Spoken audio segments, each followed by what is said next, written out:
బ్రహ్మ గురించి మహాతపస్సు చేసి మెప్పించిన తారకాసురుడు బ్రహ్మ దర్శనమయ్యాక చాలా తెలివిగా రుద్రుడికి వివాహం కాలేదు గనక ఆయనకి పుత్రుడు పుట్టే ప్రసక్తి లేదేమో అనుకున్నాడు. సతీదేవిని తప్ప మరొక స్త్రీని వరించను అని శివుడు శపథం చేశాడు.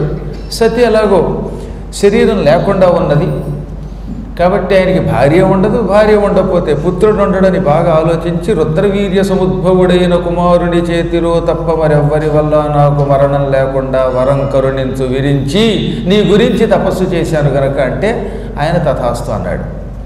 ఇప్పుడు వాడు ఈ వరాలు పొంది ఎప్పుడు రాక్షసులకి సహజంగా ఉండే గురుభక్తి వల్ల శుక్రాచార్యుడికి నమస్కరించాడు.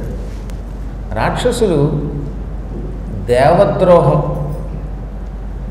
హరిద్రోహం వల్ల దెబ్బతిన్నారు తప్ప లేకపోతే వాళ్ళలో కొన్ని లక్షణాలు గొప్ప ఉన్నాయి. అంత మొండి భక్తులు ఉండరు, అంత గురుభక్తి ఇంకెవరికి ఉండదు. దేవతలకి బృహస్పతి మీద ఉన్న భక్తి కంటే రాక్షసులకి శుక్రాచార్యుడి మీద ఉన్న భక్తి ఎక్కువ. ఎటు చెడిపోయిన దేవతలు శివకేశవుల్లో ఎవరికీ ద్రోహం చెయ్యరు. ఈ పిచ్చి రాక్షసులు హరి అంటే పడదు వాళ్ళకి. అసలు హరిప్రసాదం లేకుండా ఈ సృష్టి నడవదాయి. అటువంటి హరిని ద్వేషించడం ఏంటంటే ఎవడన్నా వెంటనే అవుతాడు. అందువల్ల దెబ్బతింటున్నారు. అందువల్ల పరమతద్వేషం, పరదైవద్వేషం, తమ జాతి తప్ప మరొకరు బతకూడదనేటటువంటి మూర్ఖత్వం ఉన్నటువంటి వాడు ఎప్పుడూ బాగుపడ్డు అనడానికి ఉదాహరణ రాక్షసుడు. తారకాసురుడు శుక్రాచార్యుడికి నమస్కరించి శుక్రేణ దైత్య గురుణాజ్ఞయామే సమహాసుర, గురుదేవ నీ అనుగ్రహం వల్లనే నేను బ్రహ్మమంత్రం పొందాను. ఆ మంత్రాన్ని భక్తితో జపించాను. ఆ జపానికి బ్రహ్మ మెచ్చుకున్నాడు, వరాలిచ్చాడు. ఇక నాకు చావే లేదన్నాడు ఆయన. శుక్రాచార్యుడు లోపల నవ్వుకున్నాడండి. ఒరే నీలాంటి వాళ్ళని ఎంతమందిని చూశాను నేను, ఎంతోమంది శిష్యులు నా దగ్గర ఉన్నారు. శిష్యుల్లో చాలామంది కొంతకాలం పోయాక ఏదో సాధన చేసి మేము గొప్పవాళ్ళం అనుకుని ఆ తర్వాత భూమి మీద లేకుండా పోతూ ఉంటారు. నీవు కూడా అటువంటి వాడివే అని మనస్సులో కొంచెం నవ్వుకున్నాడు. అస్సలు ఇతనికంటే గొప్పగా వరాలు పొంది మృత్యువే ఉండదు అనుకున్నటువంటి హిరణ్యకశిపుడే ఎగిరిపోయాడు. హిరణ్యాక్షుడు ఎగిరిపోయాడు. ఎంత పూర్వం ఎన్నో యుగాలలో ఎన్నో కల్పములలో ఎంతోమంది ఎన్నో వరాలు కోరుకున్నా ఈ వరాలేవి కాలం వస్తే వాళ్ళని రక్షించవు, ఆపవు. కాబట్టి ఆయన పైకి మాట్లాడకూడదు కనుక గురువులు ఎప్పుడు నోటితో ఒరే ఈ వరాలు నిన్ను కాపాడవురా, మరణిస్తావురా అనకూడదు కనుక సరే నాయన అంత గొప్ప వరం పొందితే చాలా సంతోషమే. ఇప్పుడు నిన్ను సమస్త రాక్షసులకి ప్రభువుగా అభిషేకిస్తున్నాను. రాక్షసుల్లో చాలామంది జాతులు ఉన్నాయి. రాక్షసులంతా ఒకటే కులం అనుకోకుండా సుమండి. అలాగే రాక్షసుల్లో కూడా సాలకటంకటేయులు, దైత్యులు, దానవులు, అసురులు, భ్రష్టులు, వికృష్టులు, కాలకేయులు, మౌర్యులు, దౌర్హృదులు ఇలా 2000 మంది ఉన్నారట. కాకపోతే వ్యవహారంలో అందరినీ రాక్షసులు అంటాం. దితి కొడుకులంతా దైత్యులు, దానవి కొడుకులంతా దానవులు, అసురి అనే కన్య యొక్క కొడుకులంతా కూడా అసురులు. సాలకటంకట అని ఒక ఆవిడ ఉంది, ఆవిడ సంతానం అంతా సాలకటంకటేయులు. ఇలా ఎంతమంది ఉన్నారు. కాలకేయులని 3 కోట్ల మంది సముద్రంలో ఉంటే వాళ్ళ మీదకి వెళ్ళి అర్జునుడు కొంతమందిని చంపి పారేశాడు. అలాగే మౌర్యులు అని కొందరు ఉన్నారు. ఇలాంటి వాళ్ళందరినీ పిలిపించాడు శుక్రాచార్యుడు. ఒరే మీరందరూ ఎక్కడున్నా మొత్తం మీద వ్యవహారంలో రాక్షసులు, మీరందరూ నా శిష్యులు. మీ అందరికీ ఇంతకాలం సరైనటువంటి ప్రభువు లేకపోవటం వల్ల చాలా ఇబ్బందులు పాలవుతున్నారు. ఇప్పుడు మన అదృష్టవశాత్తు తారకాసురుడు బ్రహ్మని మెప్పించి అనేక వరాలు పొంది అజేయుడై వచ్చాడు. ఈ తారకుడే మిమ్మల్ని అందరినీ తరింపజేస్తాడు కష్టాల నుంచి. నా ఆజ్ఞ ప్రకారం వీడే ఈ రోజు నుంచి మీకు ప్రభువు. ఇతని మాట మీకు శిరోధార్యం. వీడి మాట కాదంటే శపిస్తాననగానే అసలు మాకు ఇలాంటి ప్రభు ఎప్పుడు దొరుకుతాడో చూస్తున్నామండి, ఈ రోజు నుంచి ఇతన్ని మేము అనుసరిస్తామని అన్నారు వాళ్ళు. ఇప్పుడు వాళ్ళందరికీ రాజు అయిపోయాడు వాడు. ముందు రాజుగానే దేవతల మీదకి దండయాత్రకి వెళ్ళాడు. దేవతల్ని చితక్కొట్టాడు. దేవతలంతా కాందిశీకులై పారిపోయారు, తలో దేశానికి పోయారు. ఈ దిక్కుమాలిన వాడు అక్కడ తాగల. దేవతా స్త్రీలందరిలో కొంతమందినేమో భార్యలు చేసుకున్నాడు, కొందరిని చెరసాల పాలు చేశాడు. మిగతా వాళ్ళు అలో లక్షణాన్ని పారిపోయారు. కొందరు శ్రీశైలంలో కూడా దాక్కున్నారట, అడవుల్లో. మల్లికార్జునుడి సన్నిధానంలో అరణ్యంలో అదృశ్య రూపంలో దాక్కున్నారు. కొందరు హిమాలయాలకు పోయారు. అందువల్ల ఎన్ని దేశాలకు కడదామని ప్రయత్నించినా వీళ్ళ వల్ల కాలేదు. చివరికి తిరిగి అతి రహస్యంగా సముద్రంలో దాక్కున్నారట, సాగర గర్భంలో దాక్కున్నారు. ఇప్పుడు వాడు ఇంద్రుణ్ణి, నీ సింహాసనం మీద నేను కూర్చున్నాక నిన్ను చెరసాల పాలు చేయకుండా ఉండాలంటే కామధేనువు ఐరావతం నాకు ఇస్తావా లేదా అన్నట్ట. బాబు, నేను జైల్లో ఉండలేని ఈ వయస్సులోను ఎన్నాళ్ళు హాయిగా ఇంద్రసింహాసనం మీద కూర్చుని దేవతలకి ప్రభువునై విలాసాలు అనుభవించిన నేను ఇప్పుడు జైల్లో కూర్చోవడం బాగుండదు. మొత్తం నా సామగ్రి అంతా నీదే, కల్పవృక్షం, కామధేనువు, ఐరావతం అన్నీ పట్టుకుపో. కావాలంటే నేను నీకు దాసుడిగైనా ఉంటాను, కానీ నన్ను మాత్రం చెరసాల్లో పెట్టద్దు అంటే ఇంద్రుడి జైల్లో పెట్టలేదు, కానీ సామాన్లు లాక్కున్నాడు. ఈ విధంగా ఇంద్రియేణ ఐరావతస్తస్య భయాత్తస్మై సమర్పిత, భయంతో సమర్పించాడు ఇంద్రుడు ఐరావతం వంటివి, అంతేగాని భక్తితో కాదు. కుబేరుడు వచ్చాడు, నువ్వు నన్ను అడగకుండానే ఇస్తున్నాను, నువ్వు అడిగితే నేను తడబడతాను, కాబట్టి ఎందుకు వచ్చింది, ఇదిగో నవనిధులు నీవే అన్నాడు. వరుణుడి దగ్గర గొప్ప గుర్రాలు ఉంటాయని మీకు భారతంలో చెప్పాను. ఒక చెవి తెలుపు, ఒక చెవి నలుపుతో ఉండే మంచి వేగంగా వెళ్ళే గుర్రాలు ఉంటాయి. ఆ గుర్రాలన్నీ, తెల్ల గుర్రాలన్నీ ఇచ్చేశాడు. సూర్యుడి దగ్గర ఒక ఉచ్చైశ్రవం అని ఒక గుర్రం ఉన్నది. ఇది ఇంద్రలోకంలో ఉన్న ఉచ్చైశ్రవం కాకుండా సూర్యుడి దగ్గర ఒక ప్రత్యేకమైన ఉచ్చైశ్రవం అనే గుర్రం ఉంటుంది. ఆ గుర్రం కొంచెం పచ్చగా ఉంటుంది. ఆ పచ్చ గుర్రాన్ని కూడా ఈ పిచ్చాడికి ఇచ్చేశాడు. ఋషులు కూడా తమ దగ్గర ఉన్న వస్తువులు ఇచ్చారు. ఎక్కడ ఏ వస్తువు కనపడితే ఆ వస్తువును వాడు ఎత్తుకుపోయేవాట. మంచి వస్తువు కనపడితే వాడు ఎత్తుకుపోవటమే, బ్రిటిష్ వాడు. అందువల్ల అన్ని నెమలి వాహనాలు అవన్నీ పట్టుకుపాటి చూసారా, కోహినూరు వజ్రం ఇలాగా వీళ్ళు అన్నీ పట్టుకుపోయాడు. ఎంతెందుకు, భూదేవి నా పరిపాలనలో దున్నకుండానే పంటలు పండాలి, అసలు గింజలు వెయ్యం మేము భూమి మీద, అయినా వరి మొదలైన నవధాన్యాలు ఇవ్వాలి, దున్నడం ఉండదు, విత్తనాలు వెయ్యడం ఉండదు, నీళ్లు పెట్టడం ఉండదు, అయినా పంట పండకపోయావా నీకు తంటాలు వస్తాయి, నిన్ను కంట కనిపెడతానని. కానీ భూదేవి వీడి కాలంలో అసలు పట్టించుకోకుండానే ఇవ్వడం మొదలుపెట్టిందిట. అంటే దెబ్బకి దెయ్యం దిగి వస్తుందన్నారు. మనమేమో రోజు అమ్మ అని దండం పెడితేనేమో మనకి పంట ఇవ్వదా, కానీ అమ్మవారు వీడి భయంతో మాత్రం ఏం చేసిందిట, ఆకృష్టపత్యాసీత్ పృథ్వీ అన్నారు.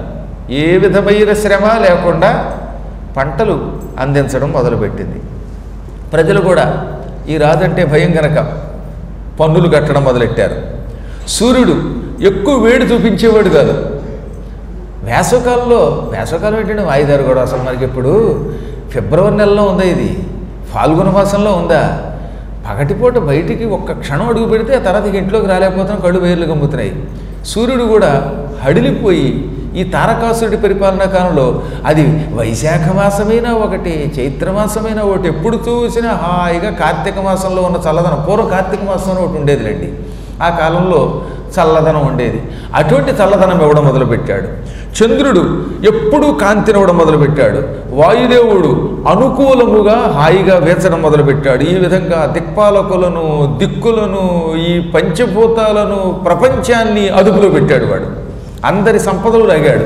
ఇక సుందరీముడులు దొరికారా, ఇక వాడు బతుకైపోయినట్టే. ఈ విధంగా వాడు విజృంభించి లోకాలన్నిటినీ పట్టి పీడిస్తూ ఉంటే, పాలారుస్తూ ఉంటే దేవతలంతా వణికిపోయి ఇప్పుడు మాకు దిక్కు కలుగుతుంది, ఎవడు మమ్మల్ని రక్షిస్తాడు ఈ ప్రపంచంలో, ఇక మమ్మల్ని కాపాడేవాడు లేడా అని మొరపెట్టారు. ఒకనాడు వీళ్ళంతా కలిసి ఇంద్రుడు, అగ్ని, యముడు, కుబేరుడు, నిరుతి, వరుణుడు, వాయువు, ఈశానుడు, వీళ్లతో పాటు నక్షత్ర దేవతలు, ఇంకా మహానుభావులైన ఋషులు, వశిష్ఠాదులు, విశిష్టాదులు కలిసి కట్టగట్టుకొని అదృశ్య రూపంలో బ్రహ్మలోకానికి పోయారు. బ్రహ్మదేవ, ఎవడు తపస్సు చేస్తే వాడికి ప్రత్యక్షమవుతావు, కోరిన వరాలు ఇస్తావు, ఆ వరాలు వాళ్ళకి కండకావరాలు అవుతున్నాయి. వాడు మమ్మల్ని పట్టి పీడిస్తూనే ఉన్నారు. ఏ జాతకంలో పుట్టామో, ఏ ముహూర్తంలో పుట్టామో కానీ పట్టుమని 1000 ఏళ్ళు హాయిగా స్వర్గాన్ని పరిపాలించం మేము. ఇక భూలోకంలో ఉన్న ఋషులు గట్టిగా 4 రోజులు హాయిగా తపస్సు చేస్తే 5వ రోజు ఎవడో వస్తాడు. ఇలాంటి వాడు తయారైపోతున్నారు ప్రపంచంలో. ఏమిటి అసలు ఈ సృష్టికి అంతం లేదా? నీ దృష్టి మా మీద పడదా? పాపాత్ములకి అభివృద్ధి, ధర్మానికి గ్లాని తప్పవా అని ఏడ్చారు. వాడు తెగ ఏడ్చారు. చూడు, ఈ అగ్నిని చూడు, ఎక్కువ మండడానికి వీల్లేదంటాడు వాడు. ఈ నివృత్తిని చూడు, మూల కూర్చో అన్నాడు. వరుణదేవుడి పరిస్థితి మరీ దిక్కుమాలిన పరిస్థితి. ఒక్కొక్కప్పుడు సముద్రం నుంచి కెరటం ఒడ్డుకొచ్చినా పెద్ద కెరటాలు వస్తున్నాయి జాగ్రత్త అంటున్నాడు వాడు. ఇక అంతెందుకు, ప్రత్యక్ష నారాయణుడని పిలువబడిన సూర్యుడికి గతి లేదు. సూర్య, కిరణములతో విజృంభించి వేడిమి చూపించావా, నా పోడిమి చూపిస్తానంటున్నాడు వాడు. దాంతో సూర్యుడి వేడిమి తగ్గింది, బోడైపోయాడు. ఈ విధంగా దిక్పాలకులమంతా భయపడుతున్నాం.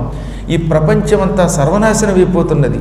ఇంకా కొంతకాలం పోతే దేవతలంతా ఆత్మహత్య చేసుకోవాలి. కానీ దురదృష్టం, దేవతలకి చావు లేదు. అమరులమృతపానంబున మరిన వారుగుట. ఈ దేవతలంతా అమృతపానం చేయటం వల్ల అమరులయ్యారు. ఇది కూడా ప్రమాదమే. ఎందుకంటే కనీసం ఆత్మహత్య చేసుకునే అవకాశం కూడా లేని జాతి మంది.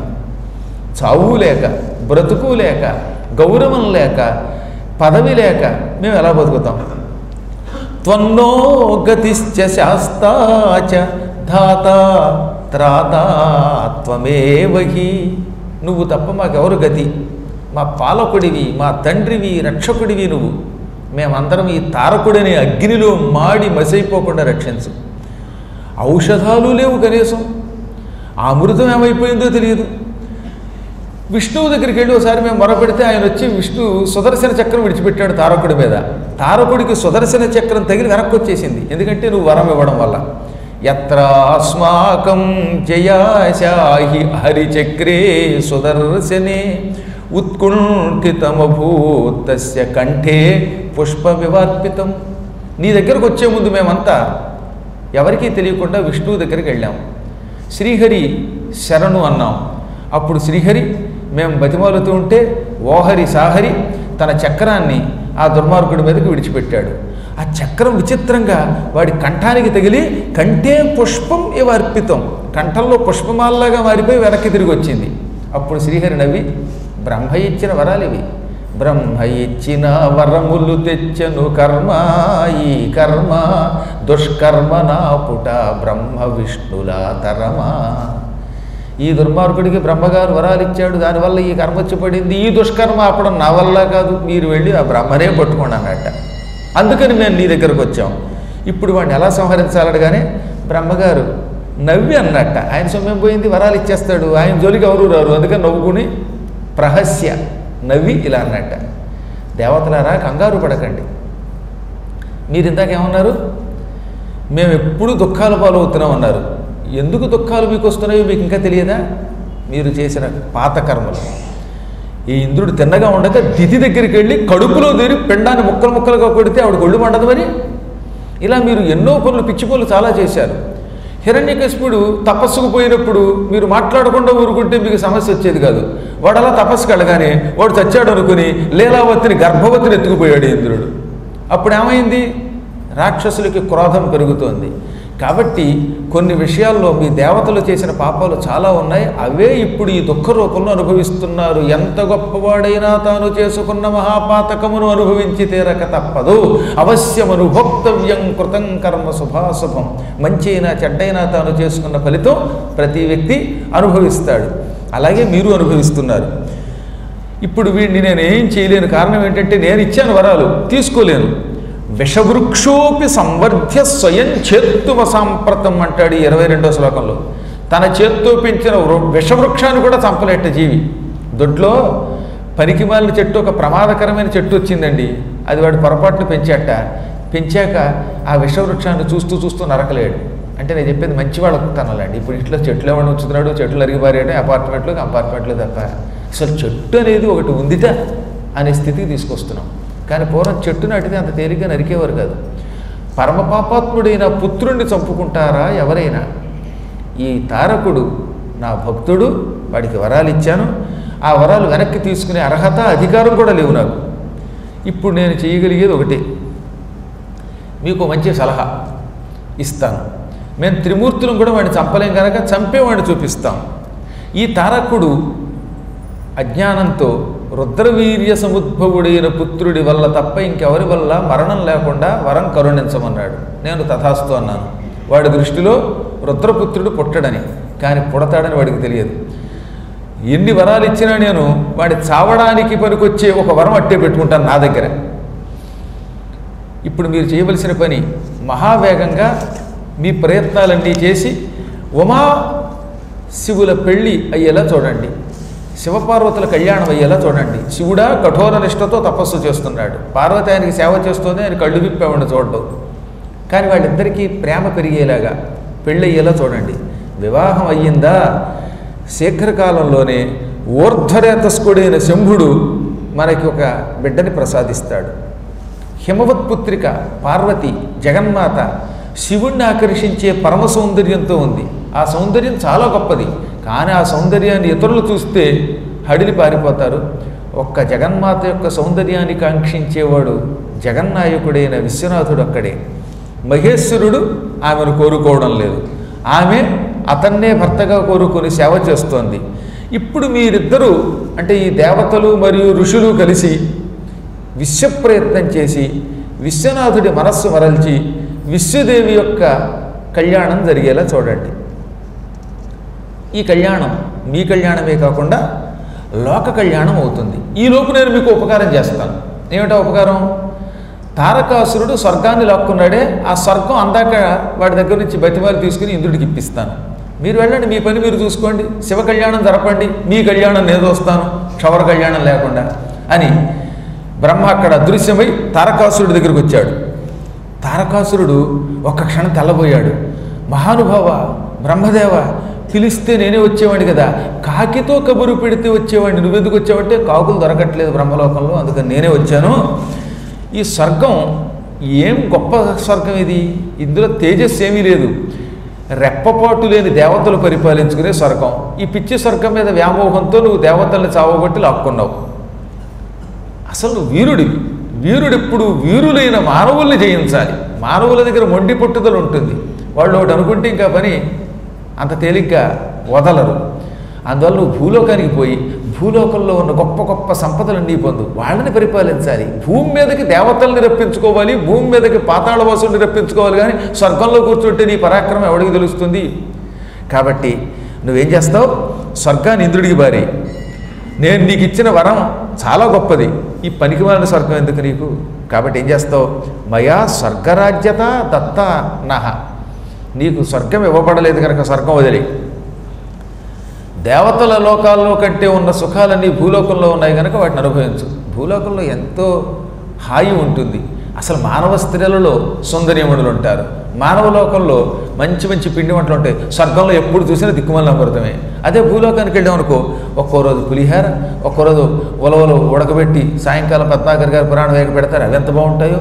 ఒక్కోసారి చక్కెర పొంగల్ చేస్తారు, ఒక్కోసారి ఏ డాల్డా కొబ్బరి లేనటువంటి పిండి వంటలు పెడతారు, అరటి పళ్ళు ఉంటాయి, మామిడి పళ్ళు ఉంటాయి, పరుపులు వేసుకు పడుకోవచ్చు. ఇలా తెగ వర్ణించేసాడండి. భూలోకాన్ని వర్ణించి వీడి మనస్సు మార్చడం కోసం భూమి గొప్పతనం చెప్పగా, నువ్వు చెప్పింది నిజమే, ఈ పనికి వాళ్ళ స్వర్గం నాకు నచ్చలేదు అని ఇంద్రుడిని పిలిచి, స్వర్గం నీకు ఇచ్చాను కానీ నువ్వు నేను ఎలా చెబితే అలా నడుచుకో అని అతనికి వదిలేసి భూలోకానికి వచ్చేశాడు. భూలోకంలో ఉన్నటువంటి జీవులందరినీ పిలిచాడు. ఈ రోజు నుంచి నేను శోణితపురాన్ని పరిపాలిస్తాను, శోణితపురం రాజధానిగా చేసుకుని భూమండలాన్ని పరిపాలిస్తాను, అందరూ వచ్చి నాకు కప్పాలు కట్టండి, తరచుగా వచ్చి దండాలు పెట్టండి, లేదా మీకు దండం పెట్టని వాడికి అరదండం వేయిస్తాను అని హెచ్చరించాడు. మొత్తం మీద బ్రహ్మధర్మమానని ఇంద్రాది దేవతలకి స్వర్గం తిరిగి దక్కింది, పాతాళవాసులకి పాతాళం దక్కింది, భూమి మాత్రం అసురుడి వశం అయ్యింది. ఈ దుర్మార్గుడు స్వర్గం విడిచిపెట్టగానే ఇంద్రుడు స్వర్గాన్ని మళ్ళీ పరిపాలించుకుంటూ ఒక్కసారి మన్మథ అని పిలిచాడు. మన్మధుడు వసంతుడితో తన భార్య రతీదేవితో వచ్చాడు. మన్మధుడు అప్పటికి మంచి అహంకారంలో ఉన్నాడు, నితపూర్వ చెప్పుకున్నాక ఎవరినైనా నేను నా బాణంతో పడగొట్టేస్తాననేటటువంటి దురహంకారంతో ఉన్నాడు. వాడిని పిలిచి, మన్మథ, ఈ మధ్యన నేను దీనుండైపోయాను, నువ్వు దీననాథుడివి, రక్షించన్నట్ట. మన్మధుడు ఆశ్చర్యపోయాడు. ఇంద్రుడు ఎప్పుడు అలా పలకడు, అంత దైన్యంతో పలకడు. ఇంద్రుడు ఎన్ని కష్టాలు వచ్చినా ఆ లోపల ఉన్న అహంకారం అంత తేలిగ్గా పోదు. ఇప్పుడు నిరహంకారి అయి దుఃఖంతో నా బాధ్యత, నా రక్షణ, కర్తవ్యం నీవి అంటున్నాడు. అందుకని ఆశ్చర్యపోయి, కింకార్యంతే సముత్పన్నం స్మృతోకంకేన హేతునా, ఏం పని మీద పిలిచావు? అయినా నువ్వు ఆజ్ఞాపిస్తే నీ పని ఎప్పుడన్నా నేను చేయకుండా ఉన్నానా? నువ్వు కోరుకో, ఏదన్నా చేస్తా అనగానే, నువ్వు నా మిత్రుడివి, ఉత్తముడివి, అందుకే దీనుడనై నేను పలుకుతున్నా, నువ్వు మాత్రం నాకు గౌరవమే ఇస్తూ నీ పని చేసి పెడతానంటున్నావు. నీలాంటి మంచి మిత్రుడు దొరకబట్టే నేను ఎన్నో పనులు చేస్తున్నాను, శభాషని మెచ్చుకున్నాడు. ఇప్పుడు నా కర్తవ్యం ఏమిటో చెబుతాను. నా కర్తవ్యం నీ కర్తవ్యం. నాకేమో అవశ్యమైనటువంటి పని, నీకు అవశ్యం కాకపోయినా కీర్తిని పెంచే పని. ఎంతకాలం నువ్వు ఎన్నో గొప్ప పనులు చేసావు, కానీ గొప్ప పని మాత్రం చేయలేదు. మీ నాన్నగారు బ్రహ్మంతటి వాణ్ణి కాముకుని చేసావు, కానీ శివుణ్ణి కాముకుని చేయగలిగావా? చేయలేకపోయావు. ఇప్పుడు శివుడంతటి వాడిని బుట్టలో వేసుకునే అవకాశం నీకు ఇస్తున్నాను అనగానే ఒక్క క్షణం గుండె జల్లుమందండి ఈ మన్మధునికి. ఓరి నాయనో, అసలు నువ్వెంత పొగుడుతున్నప్పుడే లోపల అనుమానించాలి అనుకున్నాడు ఆయన. ఎప్పుడైనా ఎవరైనా మన దగ్గరకు వచ్చి తెగ పొగిడేశారంటే కొంచెం అనుమానించాలి. నువ్వు ఇంద్రుడివి చంద్రుడివి మహానుభావుడు అన్నాడా, మనం లొంగిపోయి ఏం కావాలని అడిగామా, ఆ తర్వాత వాడు ఏం అడుగుతాడో తెలియదు. అయినా పాపం తప్పదు కదా. మిత్రమా, ఏమిటన్నో మళ్ళీ చెప్పు, వివరంగా చెప్పు, శివుడు అంటున్నావేమిటి, నాకేం సరిగ్గా అర్థం కాలేదన్నట్ట. పూర్తిగా చెబుతా విను. నువ్వెవరివి? నా మిత్రుడివి. అసలు నువ్వెందుకు పుట్టావు? ప్రజలకి హితం చేకూర్చడానికి. ప్రజాహితం కోసం ఇంద్రుడు, ప్రజాహితం కోసమే మన్మధుడు, ప్రజాహితం కోసమే ఈ దేవతలు, దిక్పాలకులు అందరూ ఉన్నారు. ప్రజాహితం చేసేవాళ్ళంతా నాకు ప్రీతిపాత్రుడు. అలాంటి ప్రీతిపాత్రుల్లో నువ్వు ఉత్తమ పాత్రుడివి, పైగా మిత్రుడివి. అందుకని నీకు ఉన్న విషయం చెబుతాను. కాలప్రభావం వల్ల నాకు దుఃఖం వచ్చింది. అది నా అసమర్థత కాదు, అవతల వాడి సమర్థత కాదు. ఈ దుఃఖం ఎందుకు వచ్చిందో చెప్తున్నాడు ఆయన. అంటే మళ్ళీ అక్కడ తాను తగ్గించుకోకూడదు కదా, నా కర్మ కాలింది అనకుండా. మమ దుఃఖం సముత్పన్నమసాధ్యం చాపి కాలజం. కాలం వల్ల నాకు ఒక భయంకరమైన ఆపదొచ్చింది. కాలోహి దురతిక్రమ అని శాస్త్రం. కాలం ఎవరం దాటలేం. కాలం వల్ల సుఖం వస్తుంది, కాలం వల్లే దుఃఖం వస్తుంది, కాలం వల్ల కీర్తి వస్తుంది, కాలం వల్ల అపకీర్తి వస్తుంది, కాలం వల్ల మరణం వస్తుంది, జన్మ వస్తాయి. అలాంటి కాలచక్రం నన్ను పట్టుకున్నది, దానివల్ల దుఃఖం వచ్చింది. ఈ మధ్యకాలంలో పరమ దుర్మార్గుడు తారకాసురుడు అనేవాడు మమ్మల్ని అందరినీ పట్టి పీడించి పాలార్చి ఏడిపిస్తున్నాడు. మేము ఓర్చుకోలేకపోతున్నాం. వాడు చావాలంటే శివపార్వతుల కళ్యాణం అవ్వాలి, కుమారస్వామి వారు పుట్టాలి. పుట్టాలంటే శివుడికి పార్వతికి పెళ్ళవ్వాలి. పెళ్ళవ్వాలంటే అది కుదరడంలా. శివుడేమో కళ్ళు మూసుకుని కఠోర నిష్టతో తపస్సు చేస్తున్నాడు. పార్వతి ముఖం చూడడం, పార్వతి ఏమో ఆయన బుట్టలో వేసుకోలేకపోతుంది. ఇప్పుడు పార్వతి బుట్టలో శివుడు పడేటట్టు చెయ్యాలి, పార్వతి పొట్టలో కుమారస్వామి పడేలా చెయ్యాలి. ఈ పని నీది. ఆ పని నువ్వే చేయగలవు. నీ దగ్గర అరవిందము, అశోకము, చూతము, నవమల్లిక, నీలోత్పలమనే 5 మంచి బాణములున్నాయి, పుష్పబాణాలు. ఈ పుష్పబాణాలు ఎవరి మీద వేసినా వాడు కాముకుడైపోతాడు. మహానుభావుడు కూడా, యోగి కూడా భోగి అయిపోతాడు. కాముకుడిని చేసే శక్తి నీకు ఉన్నట్టుగా ఎవరికీ లేదు. నువ్వు వెంటనే వెళ్ళు. నీ బాణాలు, ఆ బాణాల లక్షణాలు, వాటన్నిటినీ గుప్పించు. శివుడి మనస్సులో కామం పుట్టించు. శివపార్వతుల కళ్యాణం జరిపించు. లోక కళ్యాణం అవుతుంది దానివల్ల అనగానే కాముడు ఎంత పొగడగానే కొంత లొంగిపోయాడు. నువ్వు తప్ప ఇంకెవరు ఈ పని చేయలేరు, నువ్వు తలుచుకుంటే శివుడు కూడా భ్రష్టుడు అవుతాడు అనగానే, నువ్వు అన్నది నిజమే సుమా, అసలు నా శక్తి నాకే తెలియదు, అంత గొప్ప శక్తి నాది. పైగా నువ్వు కష్టంలో ఉండి ఉపకారం చేయమంటున్నావు. నేను కష్టములో ఉన్నాను, ఉపకారం చెయ్యమని ఏ మిత్రుడు అడిగినా ఆ మిత్రుడికి సహకారం చేయటం మరొక మిత్రుడి లక్షణం. అధికమైన మాటలు ఎందుకు, నా శక్తి నాకు తెలుసు, నేను ఇప్పుడే బయలుదేరతాను. శృంగారం నాకు సేనాధ్యక్షుడు, హావభావం నా సైనికులు, నా బాణాలు పుష్పబాణాలు, అవి రోచనం, హర్షణం, శోషణం అనే లక్షణాలు కలిగి ఉంటాయి. ఇక ఈ 5 బాణములతోటి శివుణ్ణి క్షణంలో కాముకొండి చేస్తాను. పార్వతి కరగ్రహణం చేసేలా చేస్తాను. ఆ తద్వారా కుమారు జననం అయ్యేలా చేస్తాను. పార్వతీ కరగ్రహణం, కుమార జననం, తద్వారా నీకున్న తారకాసుర భయ విదూరం, ఇవన్నీ నా కర్తవ్యాలు. ఇంకా నువ్వు నిశ్చింతగా ఉండు అంటూ ఉంటే పక్క నుంచి రతీదేవి భర్తగా చేయగట్టిగా పుట్టిన గిల్లింది. అప్పుడప్పుడు భార్యలో భర్త పక్కన ఏం చేస్తారంటే వీడు ఏమన్నా తొందరపడి మాట ఇస్తాడేమో గిల్లుతారు. వీళ్ళు పట్టించుకోరు వచ్చింది తెప్పలో. ఇలాంటి వాళ్ళు చాలామంది ఉన్నారు అనుకోండి. అందుకే భార్యాభర్తలు కొంతమంది ఐకమత్యంతో ఉపన్యాసంలో పక్కనే కూర్చుంటారేమో కూడా. ఈ భర్త గారు తొందరపడిపోయి ₹1,00,000 డొనేషన్ ఇద్దామంటే భార్య పక్కన చాలా గెలుతుంది అనమాట. కొంప మునిగిపోతుంది. 1,00,000 ఇస్తే మనం భిక్షెత్తుకోవాలి, 10,000 చాలు ఉంటుంది అనమాట. లేకపోతే ప్రమాదం ఉంటుంది.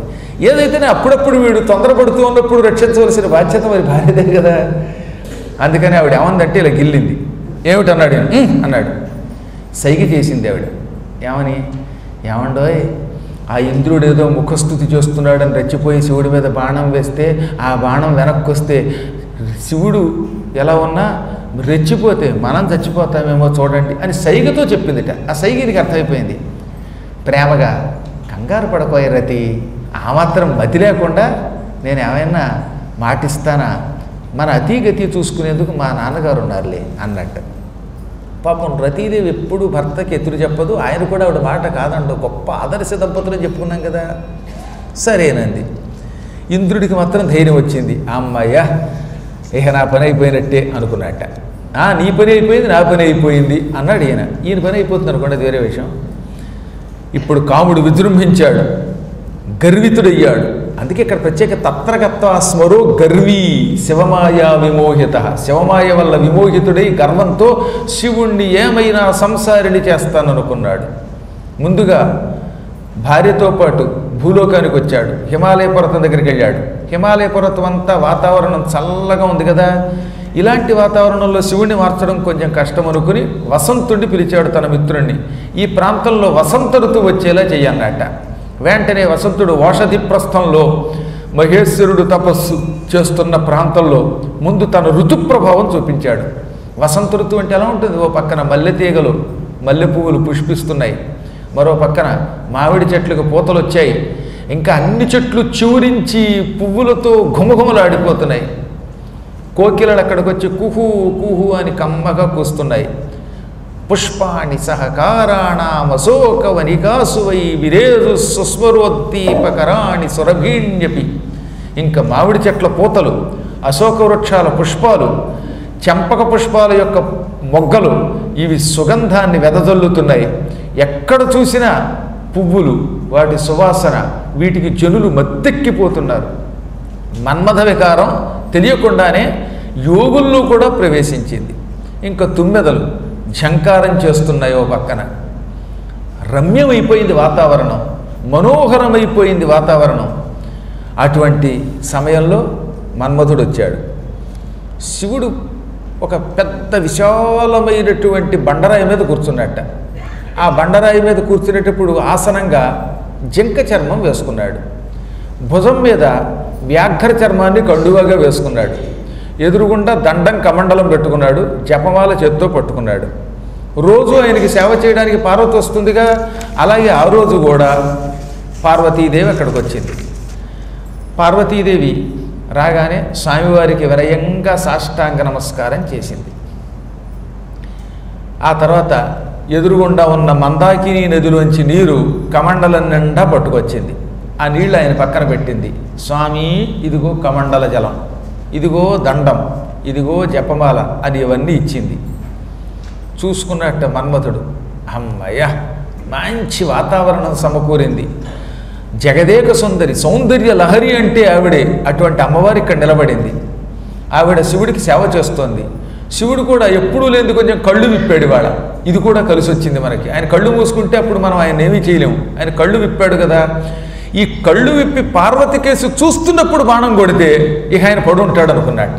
అనుకుని ఆ పక్కన ఒక మల్లె పొద ఉంటే ఆ మల్లె పొదలో దాక్కుని బాణం మాత్రం పొదలో నుంచి బయటికి వచ్చి శివుడికి తగిలేలాగా చూసుకుని ఒక కాలు ముందుకు ఉంచి ఒక కాలు వెనక్కి పెట్టి ధనుస్సు ముందుకు పెట్టి దానికి పుష్పబాణం సంధించి కూర్చున్నాడు. ఆ బాణం కూడా చూత బాణం, మామిడి పువ్వుని సంధించాడు. ముందుగా ఆయన ముందు మామిడి పుష్పాన్ని సంధించాట. మన్మథుడు ఎప్పుడు మామిడి పువ్వు వేస్తాడు. ఈ పువ్వు లోపలికి వెళ్ళిన తర్వాత ఈ మామిడి కాస్త ఆవిడైపోతున్న తర్వాత, అందుకని ఆయన ముందు ఇది సంధించాడు. సర్వ మానవులను విమోహింపచేసి అత్యద్భుత బాణం అది. ఏవం ప్రవృత్త సురతౌ శృంగారైపి గణైస్సహ హావభావయుతస్తత్ర ప్రవివేశహరాంతికం. మన్మథుడు పక్కన విజృంభించి బాణం ఎక్కుపెట్టిన సమయంలో శృంగార రసం అని ఒక రసం ఉన్నది.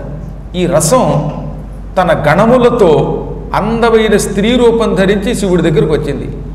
రసాలు ఉన్నాయి. ఆ 6 రసాల్లో శృంగారం చాలా గొప్పది. నవరసాలు తర్వాత వచ్చాయి, కానీ మొదట్లో 6 రసాలు ఉండేవి. ఈ 6 రసాల్లో 3 రసాలని మళ్ళీ విభజించారు. అందుకే నవరసాలు అయ్యాయి. ఈ నవరసాలకి నాయకుడు శృంగారం. శృంగారో రసరాజ. ఈ శృంగార రసం ఒక దివ్య రూపంతో శివుడి దగ్గరకు వచ్చాడు. రసాలు కూడా రూపాలు ధరిస్తాయండోయ్. ఈ రూపాలు మనలో చేరతాయి. హాస్యరసం అనే ఒక రసం మీలో ప్రవేశిస్తే మీరు నవ్వుతారన్నమాట. ఆ రసం ప్రవేశించలేదనుకోండి, కొంతమంది మొహాలు చూసారు, దిక్మాల మొహాలు ఎన్ని జోకులు వేయండి అలా బిగుసుపోయి కూర్చుంటారు. అదే మొహాలు మరి తెలియదు, అసలు వాడు నవ్వుతున్నాడో బతుకున్నాడో కూడా తెలియదు. కారణం ఈ హాస్యరసం అనేటటువంటి రసం స్త్రీ రూపంలో వాడిలో ప్రవేశించలేదు కనుక. కొంతమందిలో శృంగార రసం ఉంటుంది. అటువంటి వాళ్ళు పురాణానికి రారు, సాయంకాలం బయట తిరుగుతూ ఉంటారు. వాళ్ళ బతుకు వాళ్ళది. ఇలా ఒక్కొక్కళ్ళది. కరుణ రసం అని కొంతమందిలో ఉంటుంది. అందుకని వాళ్ళు ఎప్పుడు చూసినా అన్నిటికీ ఏడుస్తూనే ఉంటారు, కంగారు పడుతున్నట్టుగా ఉంటారు అన్నమాట వాళ్ళు. ఈ కరుణ రసం వాడిలో చేరిందన్నమాట. బీభత్స రసం ఒకటి ఉంటుంది. ఇక ఆ మనుషులు చూడండి బాబు, వాడు మాట్లాడా గుండెపోటు వస్తుంది. ఆ బీభత్స రసం వాడిని పట్టుకుందనమాట, లేక అమ్మాయిని పట్టుకుందనమాట. వాళ్ళు మాట్లాడితే భయం, వాళ్ళు దగ్గరకు వస్తే భయం. అమ్మ బాబు, బీభత్సరసం ఆవహించిన ఒక సుందరీమణిని నేను చూశాను. ఆవిడ సుందరి కాదు, మందర. ఇలా ఈ నవరసాలు కూడా రూపములు ధరించి ఆయా వ్యక్తులు పట్టుకుంటాయి అన్నమాట. ఇప్పుడు శృంగార రసం రూపంతో శివుడి దగ్గరకు వచ్చాట, పట్టుకోలేకపోతున్నాడు. శివుడిని పట్టుకోవడం ఈ రసాల వల్ల అవ్వదు. ఆయన ఈ రసాలకు అతీతమైన మహారసస్వరూపుడైన అసలు రసం ఆయన. రసము అంటే ఆనందం అని అర్థం. అందుకే పరమాత్మని రసో వయసహ, అతడు ఆనందస్వరూపుడు అంటారు. రసములు ఆయన్ని పట్టుకోలేవు. అంత మాత్రం చేత రసాలు లేకపోతే నీరసుడా కాదు, అసలు శిశలైన రసస్వరూపుడు ఆయన. అటువంటి ఆయన దగ్గరికి వెళ్ళి ఆయనలో ఎలా ప్రవేశించటమా, నేను ప్రవేశిస్తేనే కదా ఆయనకి పార్వతి మీద ప్రేమ కలుగుతుంది, అప్పుడు పార్వతీ పరమేశ్వర కళ్యాణం అవుతుంది అని శృంగార రసం కాసుకూర్చున్నాడు. మన్మధుడు, దూరరా బాబు శృంగారం, నువ్వు దూరితే అప్పుడు శివుడి మీద నా బాణం వేస్తాను, అప్పుడు నా జీవితం బంగారం అవుతుంది అనుకున్నాడు ఆయన. ఈ శివుడిలో దుర్బలత కనిపెట్టి బాణం వెయ్యాలి. శివుడిలో దుర్బలత రావాలంటే శృంగార రసం ప్రవేశించాలి. కానీ వీడు ప్రవేశించడు, శివుడిలో దుర్బలత రావడంలా. ఎలా మరి? మన్మధుడు కూడా ఒక క్షణం జంకాడు. మళ్ళీ చాలా ప్రయత్నం చేశాడు. లోపల మధ్య మధ్యలో ఓం నమ శివాయ అనుకున్నట్ట ధైర్యం కోసం. ఎప్పుడైతే ఇతడు ఓం నమ శివాయ అనుకున్నాడో అప్పుడు వాడు అదృష్టం పండింది. అదృష్టం దురదృష్టం ఏదో ఒకటి పండింది మొత్తం మీద. పార్వతీదేవి అతడు లోపల శివధ్యానం చేస్తూ ఉండగా శివుడి దగ్గరకు వచ్చింది. ఇంత పూర్వం ఆవిడ దండము, కమండలము, జపమాల, జలము ఇవ్విచ్చింది కానీ ఇంకేమీ ఇవ్వలేదు. ఇప్పుడు మన్మధుడు శృంగార రసం శివుడిలో ప్రవేశించాలి, ప్రవేశిస్తే నేను బాణం వేద్దాము, దీనికి మళ్ళీ శివుండే తలుచుకుందామని నమశివాయ అనగానే ఆవిడ మంచి పారిజాత పుష్పాలు, మల్లె పువ్వులు, ఇలాంటి ఘుమఘుమలాడేటటువంటి సువాసన కలిగినటువంటి పువ్వులతో ఒక దండ గుచ్చి పట్టుకొచ్చింది. ఆవిడ రోజు పట్టుకొస్తుంది కానీ ఇవాళ ఈ పువ్వులు ఇంకా కొంచెం ఘుమఘుమలాడుతున్నాయి. అవి కూడా నవపుష్పములట, కొత్త పువ్వులు అనమాట. కొంతమంది పువ్వుల దండ వేస్తారు మెళ్ళలో వాసన, ఎందుకంటే ఏడాది క్రితం నుంచి పట్టుకొచ్చి ఫ్రిడ్జ్లో పెట్టి నీళ్లలో తడిపి పట్టుకొచ్చి ఆ దండ మెళ్ళలో వేస్తే ఎప్పుడు తీసేద్దాం అనిపిస్తుంది. అలాంటి దండ కాకుండా నవపుష్పమాలిక, మంచి సువాసనతో ఘుమఘుమలాడిపోతున్నటువంటి పూలమాల అన్నమాట. ఆ పూలమాలలో ఉన్న సువాసన పీల్చిన వాడు మత్తెక్కిపోతాడు, చిత్తైపోతాడు, చిత్తదుని యొక్క బారిన పడిపోతాడు. అటువంటి పూలమాల పట్టుకొచ్చిందట. జగామ శివపూజార్థం నేత్వా పుష్పాణి అనేకశః. అవి రకరకాల పువ్వులు, ఒక రకం పువ్వులు కాదనమాట, అన్ని సువాసనతో కూడిన పువ్వులే. ఈ పూలమాల శివుడిని పూజించడానికి పట్టుకొచ్చింది. కొన్నేమో శివుడి పూజకు ఉపయోగపడతాయి, కొన్ని శివుడు పూజించడానికి, శివుడు తను తానే పూజించుకోవడానికి కొన్ని పువ్వులు పెట్టుకుంటాడు, కొన్ని పువ్వులు ఆవిడ శివుడి మీద వేస్తుంది. అప్పుడు ఆ వాతావరణం ఉన్నదట. దేవతలు, దేవకవులు, బ్రహ్మాదులు ఏ జగన్మాత సౌందర్యమును సౌందర్యలహరి అనే పేరుతో వర్ణిస్తారో ఆ సౌందర్యలహరి అక్కడున్నది. అసలు సౌందర్యలహరి అంటే అమ్మే. అమ్మకి మాత్రమే భువన సుందరి, విశ్వసుందరి అని పేరు. ఎందుకని? లోకములో ఉన్న అందమంతా ముద్ద చేసిన ఆ ముద్ద అమ్మవారి కాలి గోటికి సాటి రాదు. ఎందుకంటే ఇది లౌకిక సౌందర్యం, అమ్మది అలౌకిక సౌందర్యం. అందువల్ల భువన సుందరి అంటే అమ్మే, విశ్వసుందరి అంటే అమ్మే, జగత్ సుందరి అంటే అమ్మే. అటువంటి సౌందర్యవతి అయిన సౌందర్య రాశి జగన్మాత పార్వతి శివునికి దగ్గరగా వచ్చింది. అప్పుడు ఆ సుందరీమణిని చూస్తే ఒక్కొక్కడికి ఒక్కొక్క భావనట. ఒకడు ఈ సుందరీమణి నిరంతరం తల్లి అయి రక్షిస్తే బాగుండనుకున్నాడు దేవతల్లో ఒకడు ఈ సుందరి ఉన్న లోకానికి వెళ్ళి ఆవిడ పాదధూళి అయితే బాగుండనుకున్నాడు. ఇలా అందరూ భక్తితోటే ఆ సౌందర్యాన్ని ఆరాధించారు. రక్తితో ఆరాధించేవాడు ఎవడుంటాడు, అలా ఆరాధిస్తే చస్తాడు. ఒక్క రాక్షసులు మాత్రం ఈ సౌందర్యానికి ఆకర్షితులై ఇటువంటి సుందరి భార్య అయితే ఎంత బాగుండనుకున్నారట. రావణాసురుడు లాంటివాడు, మహిషాసురుడు లాంటివాడు, శంభులు లాంటి వాళ్ళు అమ్మవారిని భారీగా కోరుకుంటారు. ఇదిగో తక్కిన వాళ్ళంతా మనలాంటి వాళ్ళు ఆ జగన్మాత జగదేక సుందరికి బిడ్డలమైతే బాగుండనుకుంటారు. ఇలా అందరూ ఒక్కొక్క రకంగా ఆవిడని చూస్తున్నారట.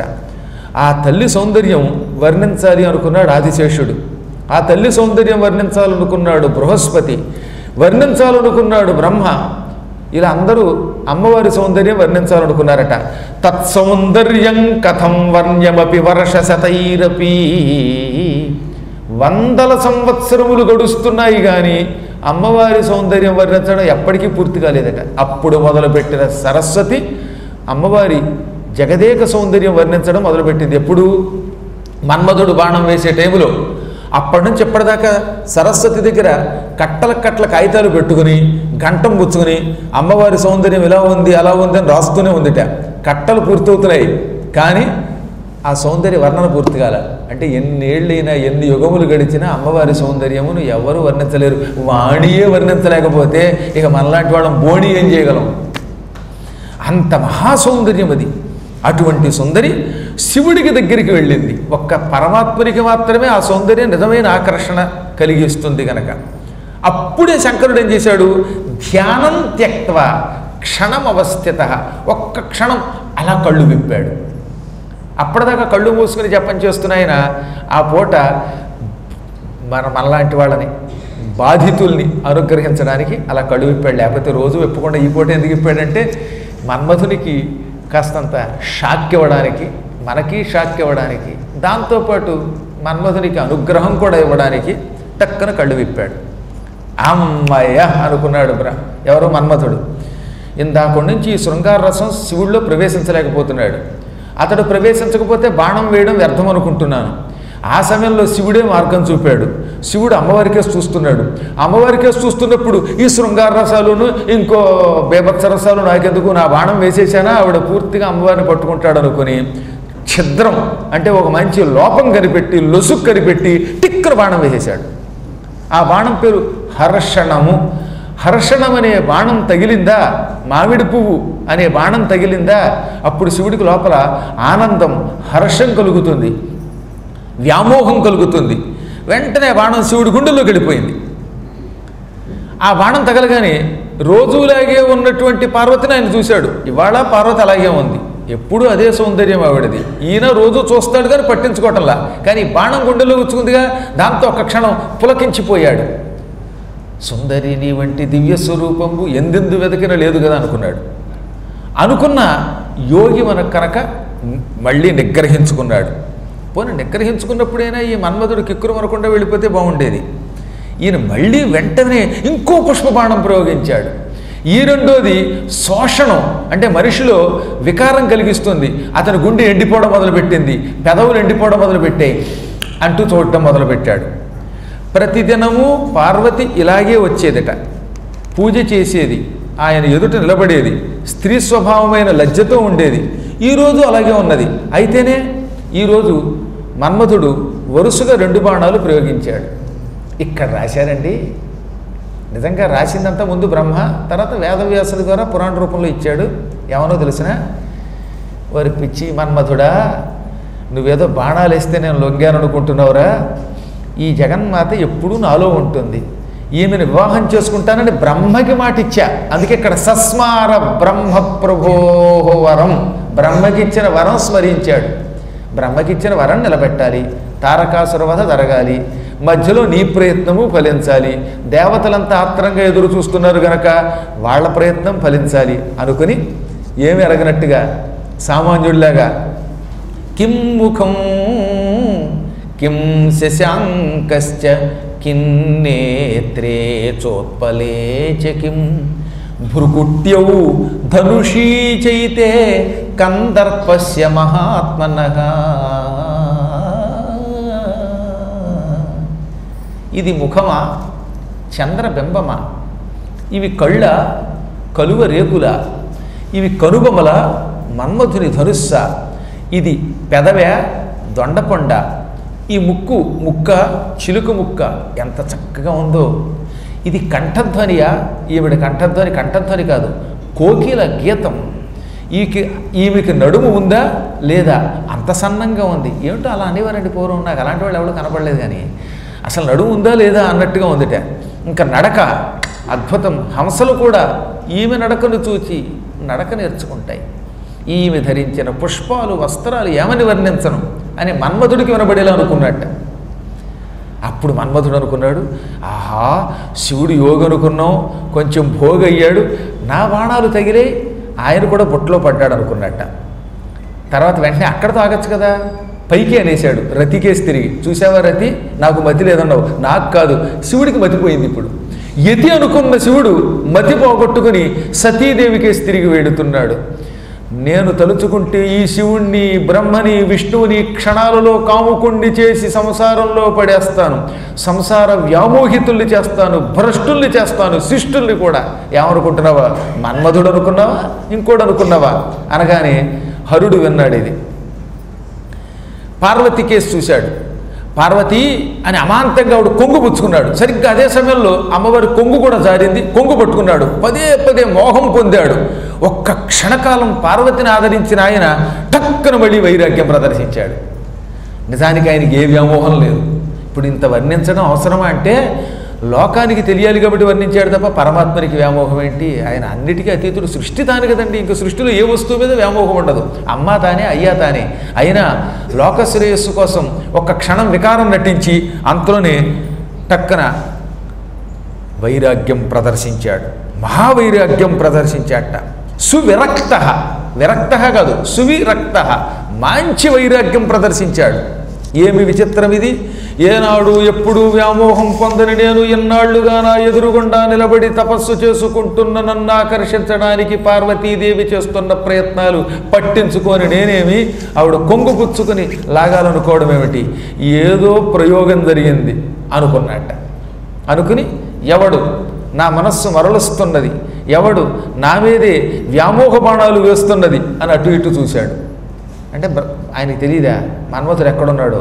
ఆయన దేవతలు ఈయన్ని పరిశీలిస్తున్నారు కనుక ఈ దేవతలకు కూడా మోహం కలిగించడానికి, అందరికీ బుద్ధి మరల్చడానికి సామాన్యుడిలాగా ఎవరు నా మీద అటు ఇటు బాణం వేస్తున్నది ఆయన అటు ఇటు చూశాడు. ఇప్పుడు ఆయన అటు ఇటు చూసి పరమ పవిత్రమైన ఈశ్వరుడి తపస్సుకి విఘ్నం కలగజేసిన వాడెవడు, నా మనస్సులో వికారం కలిగించిన దుష్టుడెవడు, ఈ స్త్రీని చూచి నేను ఇలా వ్యామోహితుడవ్వడానికి గల కారణమేమి అనుకున్నాడు పరమేశ్వరుడు. సరిగ్గా అదే సమయంలో మన్మధుడు ఈ 2 బాణాలు సరిపోయినట్టున్నాయి శివుడికి, 3వ బాణం కూడా కొడితే మూడ్డు వస్తుందేమని అనుకుని 3వ బాణాలు ఎక్కువ పెట్టాట. వెంటనే దానికి అమోఘాస్త్రం అని పేరు. ఆ అమోఘాస్త్రాన్ని చూచాడు ఈశ్వరుడు. పళ్ళు పటపట కొరికాడు. ఆగ్రహోదగ్రుడైపోయాడు. యమ, నియమ, ఆసన, ప్రాణాయామ, ప్రత్యాహార, ధ్యాన, సమాధి, అష్టాంగ యోగ నిష్ఠాగరిష్ఠుడైన నాకు ఎదురుగా నిలబడి నా మీదే పుష్పబాణ ప్రయోగం చేస్తావా? నీ భార్య కళ్ళలోంచి బాష్పబాణాలు వచ్చేలా చేస్తాను అని ఆయన ఏదో అనబోతూ ఉండగానే దేవతలు ఉడికిపోయారండోయ్. వెంటనే వచ్చేశారు. ప్రభు, పరమేశ్వర, కరుణామూర్తి, అవ్యాజ కరుణామూర్తి, ఈ మన్మధుడు తప్పేమి లేదు, మేమే పంపాం. నీ వల్ల లోకాలన్నీ బాగుపడాలి తప్ప ఎవరూ నాశనం కాకూడదు. లోక శ్రేయస్సు కోసం మీరిద్దరూ దంపతులు అవుతారనే ఉద్దేశంతో తారకాసుర వధ జరుగుతుందని ఈ మన్మధుడిని రెచ్చగొట్టి పంపాం. అది నీకు ఆగ్రహం కలిగించినట్టుంది. రక్షించు రక్షించు అంటున్నారట వాళ్ళు. దేవతలు స్తోత్రం చేస్తూనే ఉన్నారు. ఈలోపే అప్పటికే శివుడికి ఆగ్రహం పెరిగిపోయింది. ఆగ్రహం ఆవేశమైపోయింది. దాంతో ఆయన 3వ కన్ను తెరుచుకుంది. దానికి గల కారణం మన్మధుడు శరణాగతి పొందకుండా అహంకరించటమే. ఓ బాణం వేశాడు, మళ్ళీ 2వ బాణం వేశాడు, రతీదేవికేసి తిరిగాడు, శివుడిని మతిపోగొట్టుకునేలా చేస్తానన్నాడు. ఈ పిచ్చబాగుడంతా శివుడికి వినపడదు. మరి మాట్లాడకుండా ఉంటే బాగుండేది. శరణాగతి బదులుగా వాగుడు ఎక్కువైంది. అందుకే మహాత్ములకి ఎక్కువ కోపం తెప్పించకూడదు. వాళ్ళకి ఒకసారి కోపం వస్తే ఆ కోపం అంత తేలిక తగ్గదు మరి. అప్పుడు అద్భుత దృశ్యం ఆవిర్భావం అయ్యింది. శివుడి కన్ను బాగా విచ్చుకుంది. అందులో నుంచి భయంకరమైన అగ్నిజ్వాలలు బయటకు వచ్చే ప్రపంచ ప్రళయకాలములో లోకములన్నిటినీ భస్మం చేసే అగ్ని పుట్టింది. లలాట మధ్యగా తస్మాత్సవహ్నిర్ ధృత సంభవ జజ్వాల ఓర్ధ శిఖోదప్త ప్రళయాగ్ని సమప్రభ. ప్రళయకాలపు అగ్నితో సమానమైన, సంవర్తాగ్నితో సమానమైన భయంకర అగ్ని ఈశ్వరుడు తృతీయ నేత్రం నుంచి, తార్త్య నేత్రం నుంచి పుట్టుకొచ్చింది. ఈ తార్తీయ నేత్రం నుంచి, మూడవ నేత్రం నుంచి పుట్టిన అగ్ని భీకరమైన అగ్నిజ్వాలలు కమ్ముతూ, పొగలు కమ్ముతూ క్షణంలో వచ్చింది. ఎక్కువసేపు పట్ల మహావేగముగా ఒకే ఒక క్షణకాలంలో, లిప్తకాలంలో మన్మధుని దగ్గరికి వచ్చింది. మన్మధుడిని పట్టుకోగానే వాడు పైకి లేచి డామ్మని కింద పడ్డాడు. పడుతూ ఉండగానే బూడిదైపోయాడు. ఓ పక్కన దేవతలు క్షమ్యతాం క్షమ్యతామితి, రక్షించో రక్షించో అంటున్నారు. కానీ అప్పటికే అగ్ని వాడిని భక్షించింది, వాడిని భస్మం చేసి పారేసింది. దేవతలు అయ్యో అని ఏడవడం మొదలుపెట్టారు. ఈ పాపం మనదనుకున్నారు వాళ్ళు. మనమందరం ఇంద్రాది దేవతలం. మన్మథ దేవకార్యం చెయ్యమంటే వాడు వచ్చాడు. వచ్చి రెచ్చి ఆ పని చేసి నొచ్చుకొని చచ్చిపోయాడు, బూడిదైపోయాడు అని వాళ్ళు ఏడ్చారు. పార్వతీదేవి శరీరం వివర్ణం అయిపోయింది. ఆవిడెందుకు వివర్ణం అయిపోయింది? ఆవిడ మనస్సు అంటే ఇంత అందగత్తెని కొంగు పుచ్చుకుని వదిలేశాడు ఆయన. అంటే ఇప్పుడు నా సౌందర్యం ఏమైపోయినట్టు? ఇంతటి గొప్పవాడైన ఈశ్వరుడికి భార్య కావాలనుకున్నాను నేను. ఈశ్వరుణ్ణి నా సౌందర్యం ఆకర్షించలేదు. సంసారంలో పడబోయి ఆగిపోయాడు ఆయన. సంసారంలో పడబోయిన వాడు నా సౌందర్యమునకు ఆకర్షితుడవ్వకుండా వెనక్కి వెళ్ళాడంటే నా సంసార సౌందర్యం నిస్సారం, వ్యర్థం ఇది అనుకున్నది. వికారం పొందింది. భర్తని ఆకర్షించని అందం ఎందుకు అనుకుని సఖురాండ్రను వెంట పెట్టుకుని భవనానికి వెళ్ళిపోయింది. ఇక శివుడి మెడలో దండ వేయలేదు. వేద్దామనుకునిలా ఉన్నవాడు వెనక్కి వెళ్ళిపోయింది. ఇక రతీదేవి హా అని కింద పడిపోయింది. శివుడు మళ్ళీ కళ్ళు మూసుకొని అలాగే ఉండిపోయాడు. కానీ ఆయనకి మనస్సు చాంచల్యం అయిపోయింది. యోగాభ్యాసం మీద, జపం మీద ఆయనకి మనస్సు లగ్నమవ్వలేదు. ఇంతలోనే రతీదేవికి తెలివి వచ్చింది. దేవతలు ఏడుస్తున్నారు పైనుంచి, శివుడేమో అటూ ఇటూ చాంచల్యమై కదులుతున్న మనస్సుతో ఉన్నాడు. సమాధిలోకి వెళ్ళలేకపోయాడు.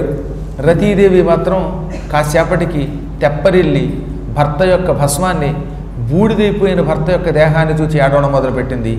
కింకరోమి క్వగచ్చామి కింకృతం దైవతైరిహ మత్ స్వామినం సమాహూయ నాశయామాసురుద్ధతం హాహానాథ స్మరస్వామిల్ ప్రాణప్రియ సుఖప్రద యదంతు కిమభూదత్ర హాహా ప్రియ ప్రియేతిచ.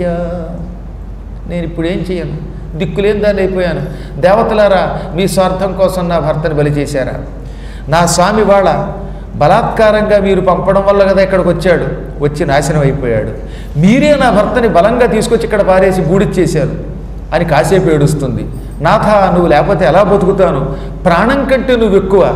నువ్వు లేకపోతే ఒక్క క్షణం బ్రతకలేను అని పెళ్లి సమయంలో నేను నీకు మాట ఇచ్చాను.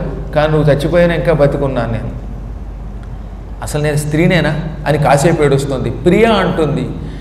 ఈ విధంగా పరిపరి విధాలుగా పలవరించింది. ఈ పిచ్చలో ఏం పలవరిస్తారో తెలియదు కదా. నేను ఎంత దుర్మార్గురాల్ని. మహాకఠినాత్మలువో మృగే క్షణల్ అని అనువాదం చేస్తాడు మహానుభావుడు హరవిలాసంలో శ్రీనాథుడు. నేను లేకపోతే క్షణం ఉండలేవు, కానీ నువ్వెక్కడుంటే ఎక్కడే ఉంటాను, నువ్వు లేకపోతే బ్రతకలేను అని ఒకప్పుడు నీతో అన్నాను. కానీ నా కళ్ళ ముందు నువ్వు బూడిదై వెళ్ళిపోయావు.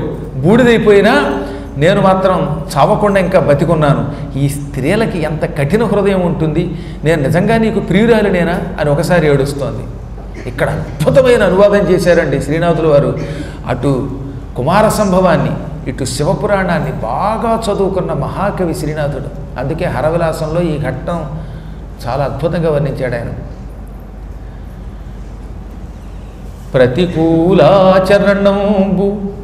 ప్రతికూలాచరణంబు నా వలన అల్పంబైన నీ వందితే ప్రతికూలాచరణంబు నీ వలన అల్పంబైన నేనందితే క్రితమొక్కండును లేని చందమిది క్రితమొక్కండును లేని చందమిది లక్ష్మీపుత్ర ఇచ్చోట నన్నతి దుఃఖాన్విత డిల్చిపోవతగవా అధ్వాన్నపు పుట్టునల్. ఒక్కనాడు నీకు వ్యతిరేకంగా నేను నడుచుకున్నానా?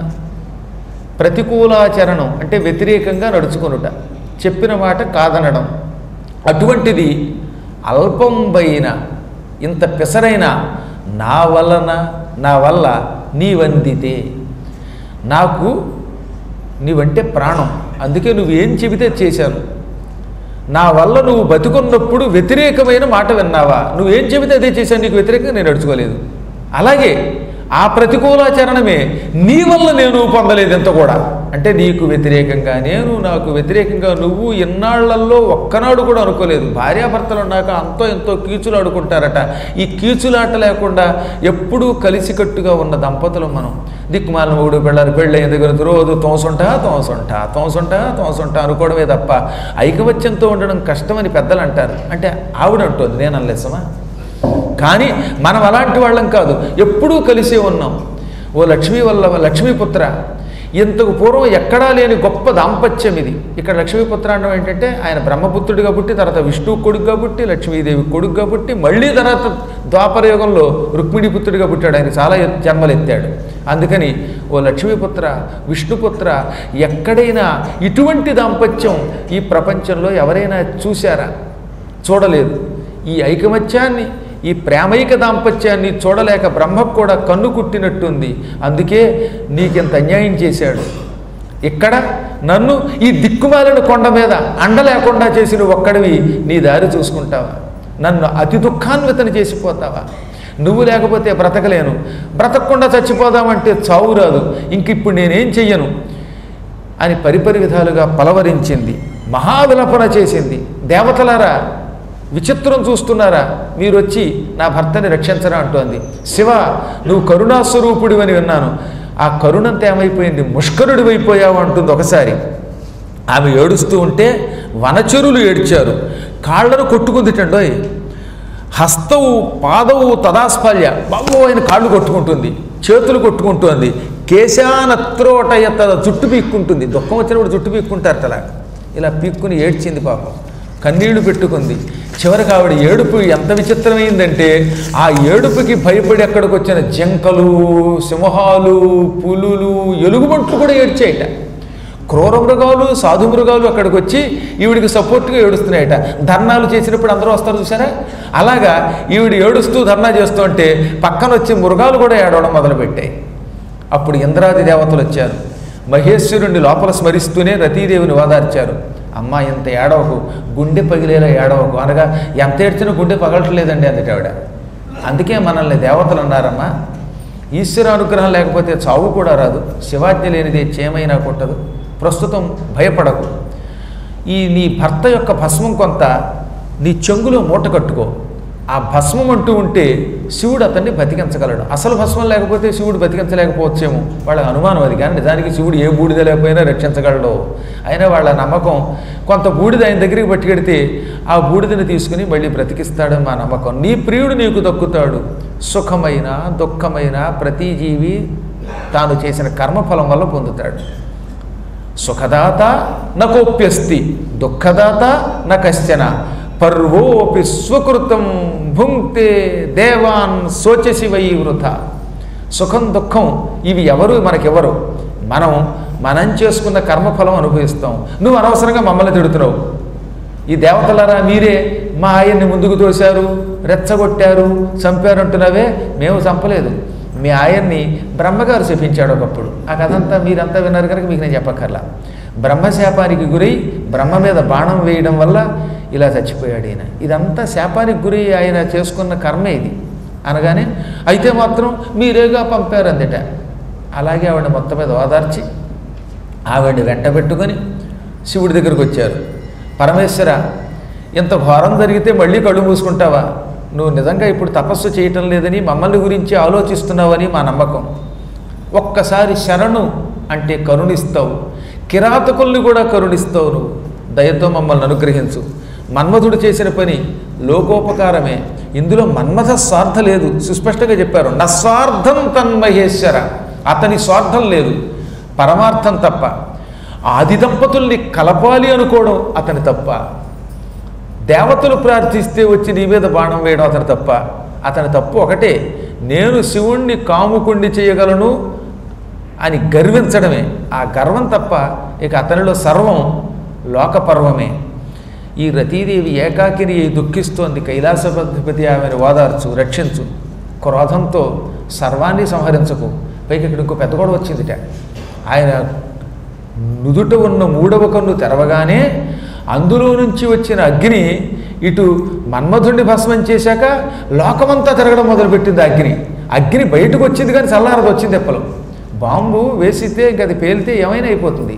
అలా అయిపోయింది. ఇప్పుడు నీ 3వ కంటి నుంచి వచ్చిన భయంకర ప్రళయాగ్ని లోకములను కూడా దగ్ధం చేస్తుంది. ఆ అగ్నిని కూడా అదుపులో పెట్టు అనగా శివుడు కళ్ళు విప్పాడు.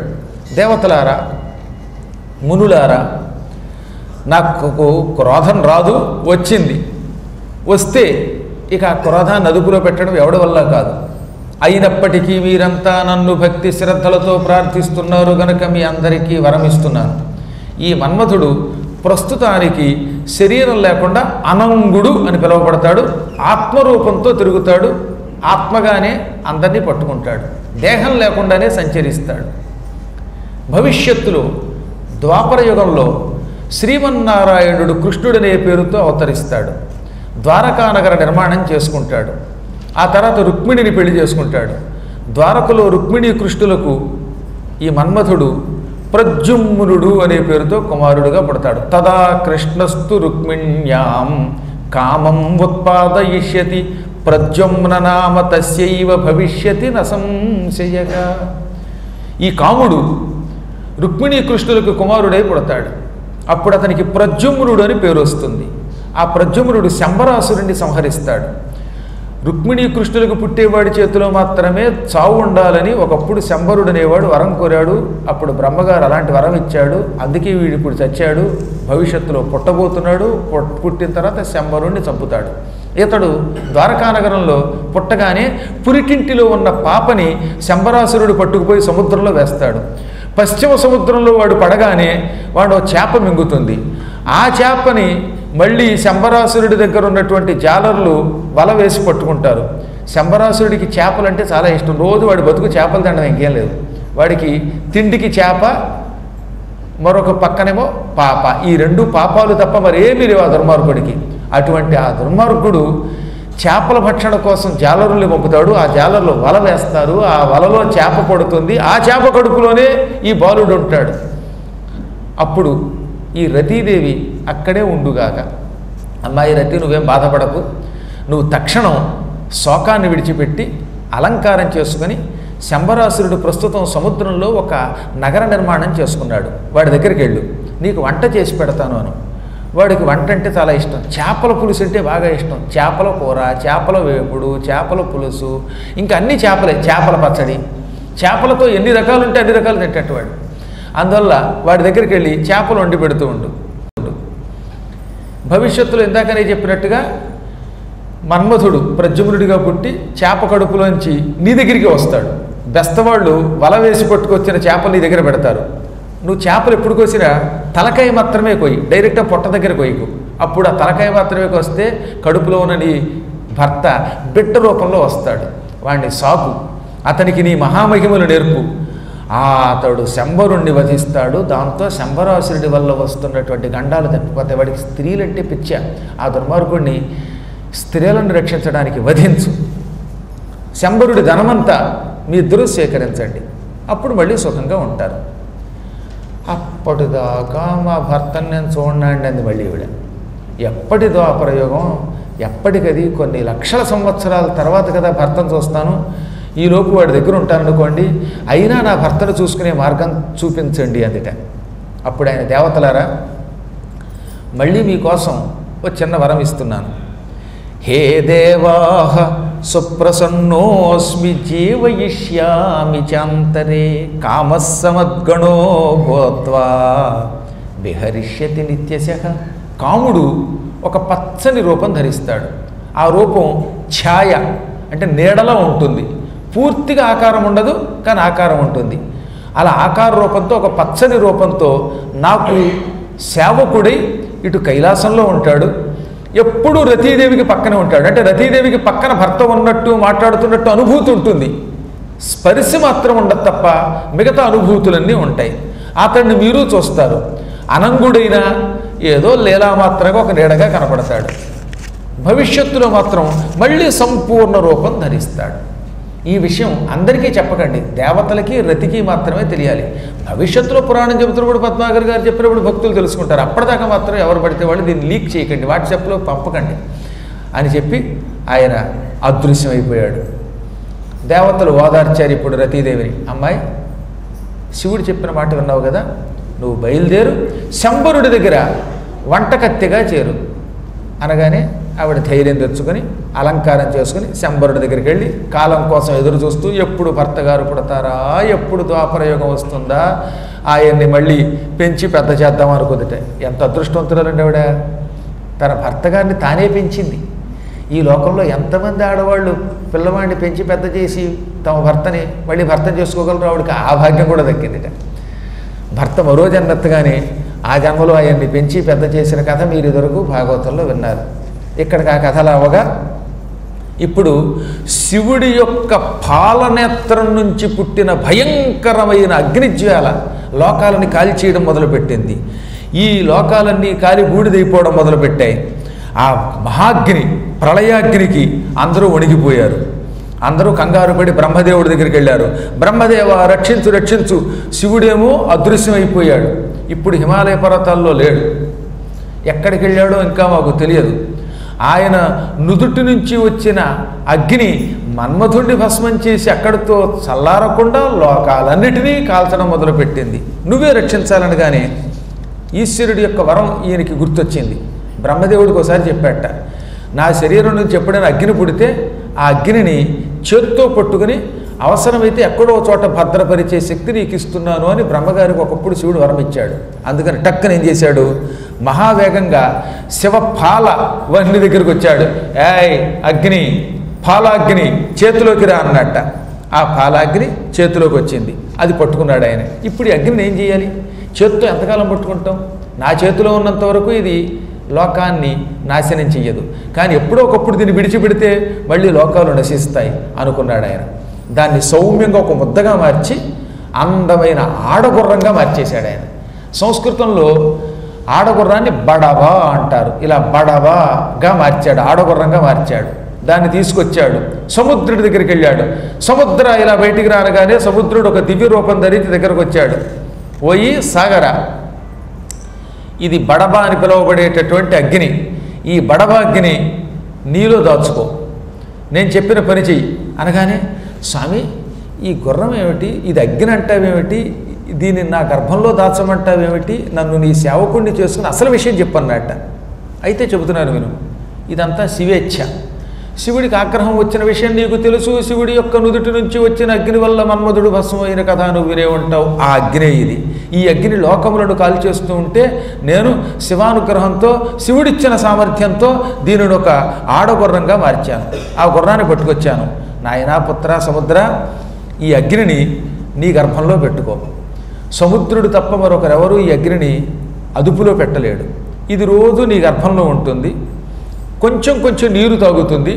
అప్పుడప్పుడు విజృంభిస్తే అప్పుడు నీలో ఉన్న జలం పైకి లేచి తుఫాన్, అదేదో అంటే అల్పపీడనం, అధిక పీడనం అనే పేరుతో ప్రజలు ఇబ్బంది పెడుతుంది. ప్రజల్లో పాపం పెరిగినప్పుడు మాత్రం ఆ అల్పపీడనమో అధిక పీడనమో తుఫాను అనే పేరుతో ఈ అగ్ని ప్రజ్వరిల్లి లోకాలకి తుఫాన్ ఇచ్చి వర్షం ఇచ్చి హుద్దు తుఫాన్ అనే పేరుతో ప్రజలు గుద్దుకునేలా చేస్తుంది. తక్కిన వేళల్లో నీ గర్భంలో జాగ్రత్తగా దాక్కుంటుంది. దీనికి ఆహారం ఏమిటి? నీలో ఉన్న ఉప్పు నీరు తాగుతూ ఉంటుంది. భోజనం తోయమేతస్య తవ నిత్యం భవిష్యతి. నీ నీరు, నీ లవణ జలం ఉప్పు నీరు దీనికి నిత్యం ఆహారం, రోజు కొంచెం కొంచెం జలం తాగుతుంది. అంత జలం తాగుతూ ఉంటే నీకు నష్టమేమో అనుకోవద్దు. నిత్యం వరదలు వస్తూ ఉంటాయి నదులకి వరద వచ్చినప్పుడు వచ్చిన నీరు నీలో కలుస్తూ ఉంటుంది. ఆ వచ్చిన నీరుని నువ్వు నీలో కలుపుకుంటావు, దాంట్లో కొంత ఇది భోజనం చేస్తుంది. అందుకే ఎన్ని వరదలు వచ్చినా నీవు మాత్రం తగ్గవు. ఎంత నీరు ఆవిరైనా నీ రూపం అలాగే ఉంటుంది. సాగరుడికి హెచ్చు తగ్గులు ఉండవు, నీ నీరు పెరగడం తరగడం ఉండదు. నిశ్చింతగా ఈ అగ్నికి కొంచెం నీరు రోజు ఆహారంగా ఇస్తూ ఉండు.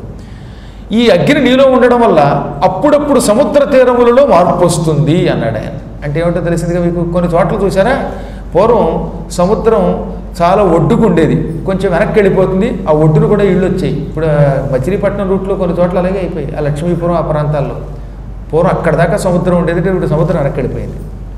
ఈ సముద్రం ఇంకో చోటుకు వెళ్ళి అక్కడున్న ఊళ్ళను ముంచేస్తుంది. దాంతో కొన్ని ఊళ్ళు కొట్టుకుపోతూ ఉంటాయి, కొన్నేమో ఊళ్ళు అవుతూ ఉంటాయి. సముద్రం వెనక్కి వెళ్ళిన చోట కొత్త ఊళ్ళు వస్తాయి, సముద్రం ముందుకు వచ్చిన చోట అసలు ఊళ్ళో లేకుండా పోతాయి. కడలూరే కొట్టుకుపోయింది ఆ మధ్యన. ఈ సముద్రం తరచుగా మార్పులకు గురవుతూ ఉండడం వల్ల, ఈ బడబాగ్ని వల్ల కొన్ని చోట్ల గ్రామాలు నాశనం అవుతాయి, కొన్ని చోట్ల భూమి బయటకు వచ్చి ఊళ్ళు తయారవుతాయి. ఇలా నిత్యం మార్పులకు గురి చెయ్యి. కొంతమంది ప్రజల్ని భక్షించు, కొంతమందిని రక్షించు, కొందరిని శిక్షించు అనగానే అలాగే చేస్తానండి అన్నట్ట. అతి భయంకరమైన మానవమాత్రుడు ధరించలేని రుద్రుని క్రోధరూపమైన బడబాగ్నిని ఆ రోజు నుంచి సముద్రుడు స్వీకరించాడు. ఆడగుర్రాన్ని బడబ అంటారు, అది అగ్ని కనుక బడబాగ్ని అనే పేరుతో సముద్రంలో ఉండడం మొదలుపెట్టిందనమాట. బడబాగ్ని అనే పేరు దానికి అప్పటి నుంచి వచ్చింది. సముద్రుడు దాన్ని జాగ్రత్తగా రక్షించుకుంటున్నాడు. ఈ కథ శ్రద్ధతో ఉన్నవాళ్ళు తుఫాను వల్ల వచ్చే గండంతో మరణించకుండా ఉంటారట. అంత గొప్ప ఘట్టం ఇది అన్నారు. ఇది సుస్పష్టంగా స్వాస్థ్యం ప్రాప జగత్ సర్వం నిర్ముక్తం తద్భవాత్ భయాత్. ఈ కథ విన్నవాడు భవిష్యత్తులో రుద్రక్రోధానికి గురిగాడు. బడబాగ్ని వల్ల ప్రమాదం రాదు. నేను చాలాసార్లు చూశానండి, ఈ కథ విన్నవాళ్ళు తుఫానులో చిక్కుకుని కూడా బతికారు. నాకు తెలిసిన ఒక మిత్రుడు తుఫాన్లో చిక్కుకుని ఒక ఊళ్ళో, చెప్పడం అనవసరం అనుకోండి, భయంకరమైన తుఫాన్లో వాళ్ళ ఊరు అల్లాడిపోయింది, ఎంతోమంది చచ్చిపోయారు. ఈ కథ నేను చెప్పిందంతా ఆయన గుర్తుంది, ఒకసారి స్మరించుకున్నట్టు ఈ కథ. ఆ ఇల్లు ఏమవలేదు, చుట్టుపక్కల ఇళ్ళన్నీ కూలిపోయి వాడి ఇల్లు సుఖంగా ఉంది. ఇప్పటికి కూడా సుఖంగా ఉన్నాడు విశాఖపట్నంలో. కాబట్టి చెప్పొచ్చేది ఏంటంటే, ఈ కథలు సామాన్యమైన కథలు కావు. నేను కూడా సాధ్యమైనంత వరకు పవిత్రమైన వస్తువులు అయితే తప్ప అపవిత్రమైన వస్తువుల జోలికి వెళ్లకుండా, వీలున్నంత వరకు ఇందులో ఉన్న మంత్రశాస్త్రాన్ని విడిచిపెట్టకుండా, వేదవ్యాసుల వారి ఆత్మకి భంగం కలగకుండా చెబుతాను ఈ కథని, ఔచిత్యం పాటించి చెబుతూ ఉంటాను. అందువల్ల ఈ కథ అత్యద్భుతమైనది. బ్రహ్మంతటి వాడు నారదునికి చెప్పినటువంటిది ఈ పురాణం. దానిని వేదవ్యాసుల వారు మన కోసం శ్లోక రూపంలో అందించారు. అటువంటి కథ శ్రద్ధతో వింటే అనేకమైన గండముల నుంచి బయటపడతాం. కథ ఎవరిదండి? మృత్యుంజయుడి కథ. మనకి మృత్యువు ఈ కథ వింటే మృత్యు అవుతుంది. ఇది సత్యం.